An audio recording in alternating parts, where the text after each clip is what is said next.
21절까지 교대로 읽도록 하겠습니다. 제가 먼저 읽지요. 형제들아, 내가 당한 일이 도리어 복음 전파에 진전이 된 줄을 너희가 알기를 원하노라.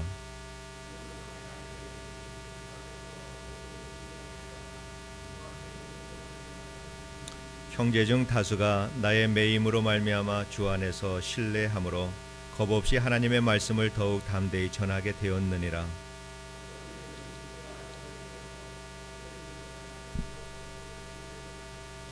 이들은 내가 복음을 변증하기 위하여 세우심을 받은 줄 알고 사랑으로 하나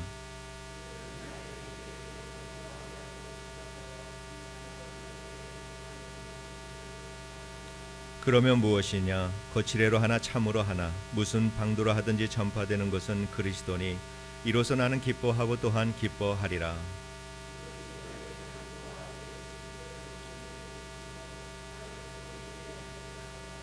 나의 간절한 기대와 소망을 따라 아무 일에든지 부끄러워하지 아니하고 지금도 전과 같이 온전히 담대하여 살든지 죽든지 내 몸에서 그리스도가 존귀하게 되게 하려 하나니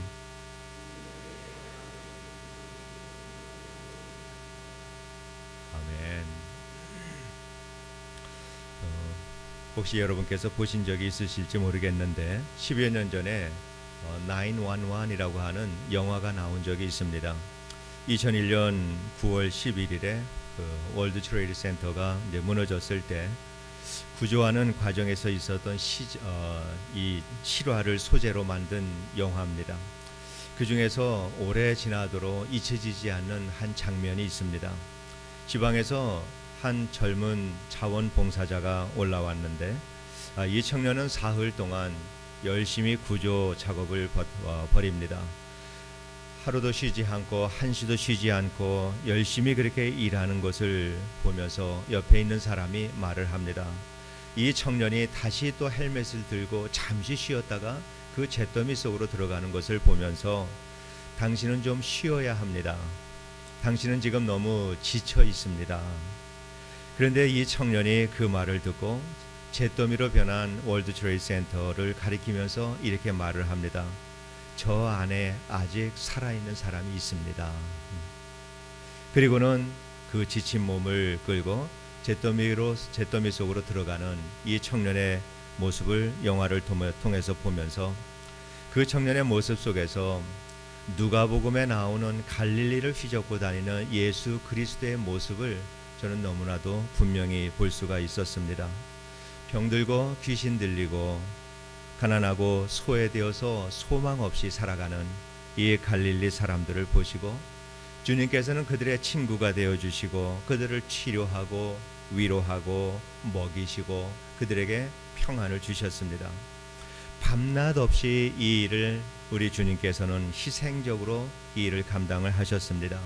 얼마나 피곤하셨으면은 배를 타고 호수 이편에서 건너편으로 들어가면서 폭풍이 몰아치는데 그래서 배가 뒤집어져서 다 죽을 것 같은 이러한 위기 속에서도 잠에 골아 떨어지실 만큼 그렇게 피곤한 인생을 사시면서 이 무리들을 위해서 사셨던 주님의 모습을 저희들은 성경을 통해서 보게 됩니다. 우리에게 좋은 소식을 주시기 위해서 우리를 구원하시기 위해서 자기의 한 목숨을 기꺼이 망설이지 않고 우리 주님께서는 우리에게 내어주셨습니다. 우리들의 구원과 자기의 생명을 바꾸어 주셨습니다. 그래서 우리 주님께서는 우리의 구원이 되셨습니다. 본문에 기록된 바울의 이 삶을 통해서도 바울 속에서 예수 그리스도의 삶을 참 많이 발견할 수가 있습니다. 바울이야말로 주님을 많이 닮은 사람이다. 성경 속에서 바울이야말로 가장 주님을 많이 닮은 사람이다라고 하는 것을 저희들이 알 수가 있습니다. 그는 복음을 전하는 일, 영혼을 구하는 일, 이 일을 위해서라면은 어떠한 고난도, 어떠한 고통도 두려워하지 않고 죽음도 불사하고 복음을 전했던 바울이다라고 하는 사실을 우리는 잘 알고 있습니다. 본문에 나오는 이 바울은 감옥에 갇혀있는 죄수의 신분이었습니다. 손과 발에 착고를 채우고 깊은 감옥에 있었던 것은 아니지만은 황제가 부르면 언제라도 황제 앞에 서서 기독교를 변증하고 황제가 기독교를 인정해 주면은 살아나올 것이고 황제가 생각하기에 황제 숭배의 대치가 된다라고 할 때 그때에는 죽음을 당할 수밖에 없는 참으로 숨막히는 긴장 속에서 살아가는 것이 이 바울의 하루하루의 삶이었다라고 하는 거 저희가 짐작할 수 있습니다.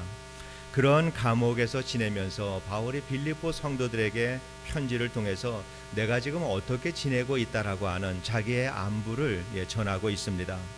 바울은 서두 인사를 마치자마자 서둘러서 자기의 신변에 대해서 말씀을 하고 있는데 이 감옥의 이 빌립보 성도들이 감옥에 갇혀 있는 이 바울을 매일 염려해서 기도하고 정말 마음 졸이면서 간절한 마음으로 하나님께 간구하는 이것을 바울이 알기 때문에 서둘러서 자기의 신변을 먼저 빌립보 성도들에게 말하고 있습니다.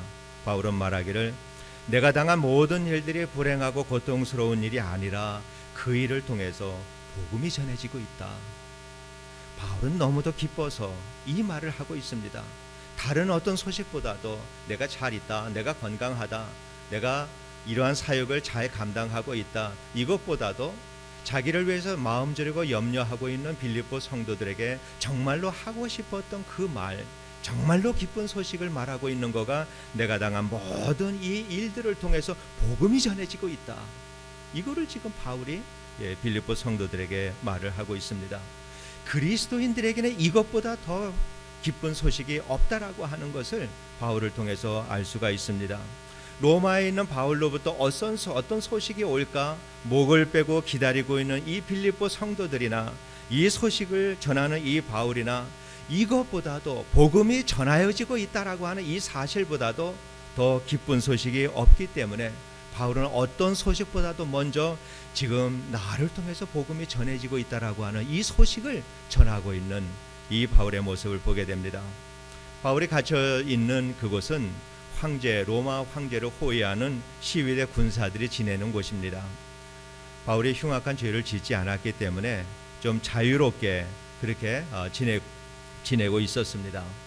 그래서 황제에게 기독교를 변증하기 위해서 상소를 한 사람이기 때문에 바울은 가택 연금 상태에서 이렇게 지냈다, 이렇게 우리가 이해를 하면 될 것 같습니다. 바울은 그곳에서 지내면서 시위대 사람들에게 복음을 전합니다. 그리고 그것을 드나드는 많은 사람들에게 복음을 전합니다.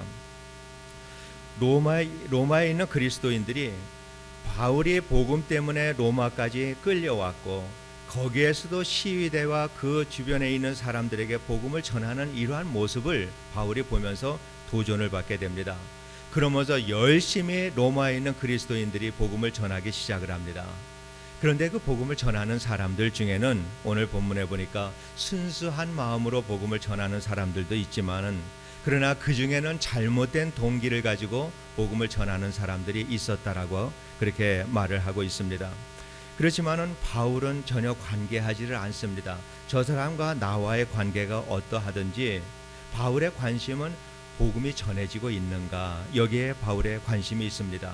누가 나를 질투하는가, 좋지 않은 동기를 가지고 복음을 전하는가, 누가 자기의 명예를 얻기 위해서 복음을 전하는가, 바울은 거기에 대해서 관심이 없습니다. 바울은 한 가지 질문을 합니다.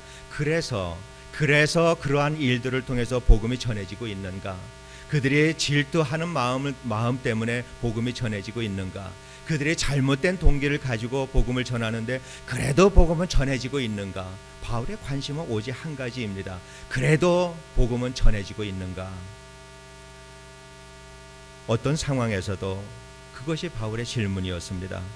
바울은 고통을 당하든 죽음을 당하든 자기에게 유익이 되든 아니면 해가 되든 질투하는 마음으로 복음을 전하든 아니면은 특이하는 마음으로 복음을 전하든 자기에게 비난이 오든 오명이 오든 바울은 상관하지를 않습니다. 오직 그리스도가 더 많은 사람들에게 전해질 수만 있다면은 이것으로 기뻐하고 나는 기뻐하겠다라고 바울은 그렇게 말을 하고 있습니다. 그리스도를 전파하는 것이 내 삶의 소명이다라고 하는 거 바울은 분명히 알고 살았던 사람이기 때문입니다. 살든지 죽든지 그리스도가 내 몸에서 그리스도가 존귀되게 하려 하나니 이는 내게 사는 것이 그리스도니 죽는 것도 유익함이라. 참으로 예수 그리스도를 위해서라면은 내가 사는 것도 유익하고 죽는 것도 유익하고 오직 복음이 전해지는 그 한 가지만으로 나는 만족하고 기뻐하겠다라고 말하는 이 대사도의 위대한 신앙을 우리는 마음에 간직하고 살아야 할 줄로 믿습니다. 세상에서의 삶과 죽음을 초월해서 영생에 대한 확신을 가지고 살아갈 수 있는 사람이라면 이보다 더 행복한 사람이 있을까? 아마 이보다 더 행복한 사람은 없으리라고 그렇게 믿습니다. 이러한 사람, 세상에 감당하지 못하는 사람입니다. 누가 이러한 사람을 두렵게 할 것이고 누가 이러한 사람을 하나님으로부터 떼어낼 수 있을 것인가? 천국과 이 세상 사이에 살아가면서 내가 복음을 전하다가 죽으면은 하나님 나라에서 영원토록 주님과 더불어 살아서 나는 행복하고, 이 땅에 살아가는 동안에는 더 많은 사람들에게 복음을 전할 수 있어서 행복하고, 복음을 전하다가 고난과 핍박을 받으면 내가 좀 더 거룩한 그리스도의 삶으로 성화되가니 내가 또한 기쁘고, 이러한 삶을 누가 세상에 감당할 수 있겠습니까? 이러한 사람이 예수 그리스도를 삶으로 살아내는 사람이고, 예수 그리스도의 삶을 자신의 삶을 통해서 남기며 살아가는 사람이 이러한 사람이다, 이렇게 말할 수가 있습니다. 오늘 예배 후에는 17명의 단기 선교팀이 애리조나 피치 스프링에 있는 왈라파이 부족에게 가서 복음을 전하기 위해서 떠나게 됩니다. 이번 선교를 위해서 여러 주일 동안에 참 많은 성도님들께서 수고해 주시고, 또 어제는 늦게까지 또 여러 성도님들께서 수고를 해 주셨습니다. 그런 시간들을 통해서 떠나는 사람이나 아니면은 보내는 분들이나 이제는 우리가 한 사역자가 된 줄로 믿습니다. 왈라파이라고 하는 이 부족이 여러분들의 마음속에도 많이 자리를 잡은 줄 압니다. 사역을 하는 그 두 달에 걸쳐서 저희들은 다양한 사역을 했습니다. 체력 훈련을 했지요. 어제도 산에 가서 또 등산을 했습니다. 태권도 훈련을 했고, 영성 훈련을 했고, 리더십 훈련을 했고, 또 멘토링 훈련을 했고, 또 선교에 대한 관점에 대해서 또 공부를 하기도 했습니다. 그렇게 다 훈련을 마치고 이제는 저희들이 많은 시간과 비용을 들여서 오늘 예배 후에 왈라파이 부족에게로 떠나게 됩니다. 바라기는 빌립보 교회와 또 바울의 이러한 관계처럼 우리가 이 복음을 전하는 일에서 한 마음이 되기를 원합니다. 한 마음 한 뜻이 되어서 보내는 사람들은 사역을 통해서 열심히 사역을 하고, 이곳에 남아있는 분들은 그 사역자들을 통해서 성령께서 역사하신다라고 하는 확신을 가지고 돌아올 때까지 기도해 주실 것을 여러분께 부탁을 드립니다. 사람의 마음을 변화시킬 수 있는 것은 오직 주님만이 하실 수 있는 일입니다. 어떤 사람에게 복음을 설명하고 설득한다라고 해서 인간의 본성이 결코 변하지 않습니다. 오직 성령께서 역사하실 때 우리가 전하는 그 말씀을 통해서 그 사람이 변화를 받아서 주님을 영접할 수 있게 됩니다. 지난 금요일에도 중보기도팀에서 나와서 밤늦도록 철야 기도회를 해주셨습니다. 우리의 사역을 위해서 여러 성도님들 나와서 철야로 기도를 해주셨습니다. 정말 이렇게 기도해 주셔서 기도로 후원해 주시고 마음으로 우리가 하나 될 수 있도록 이렇게 사랑을 베풀어 주신 모든 성도님들께 진심으로 감사를 드립니다. 오늘은 9시간 정도 운전을 해서 목적지에서 1시간 반 정도 떨어진 곳에서 저희들이 잠을 자게 됩니다. 그리고 내일 8시 반까지는 현지에 도착을 해야 합니다. 그리고 일주일 동안 왈라파의 어린아이들 4학년서부터 7학년 사이에 있는 아이들 30명과 함께 서로 숙식을 같이 하면서 다양한 훈련을 하게 됩니다. 그리고 목요일에는 그들의 부모님과 부족의 리더들, 그리고 경찰의 간부, 또 법원에 있는 사람들, 또 학교의 교장, 여러 그 부족의 어른들을 모시고 저희들이 프레젠테이션을 하고 태권도 데몬스트레이션을 하게 됩니다. 이러한 일들을 통해서 그분들의 마음이 열어질 수 있게 되기를 원합니다. 우리의 사역이 정말 하나님을 알지 못하고 오히려 예수를 믿는 사람들을 미워하는 그 사람들의 삶 속에 복음의 씨앗이 뿌려질 수 있게 되기를 원합니다. 이 일을 위해서 여러분께서 기도해 주실 것을 진심으로 당부를 드립니다. 우리의 수고를 통해서 복음이 전해질 수 있다면은 우리는 죽도록 수고를 해야 하지만은, 그러나 우리의 수고를 통해서 이 아이들이 변하는 것이 아니라 성령의 역사를 통해서 이 아이들이 변하기 때문에 여러분께 기도의 요청을 드립니다. 이 일을 두고 기도해 주실 것을 부탁을 드립니다. 그리고 토요일 새벽에는 4시에 일어나서 하바스파이라고 하는 곳으로 저희들이 내려가게 됩니다. 그랜드 캐년 절벽과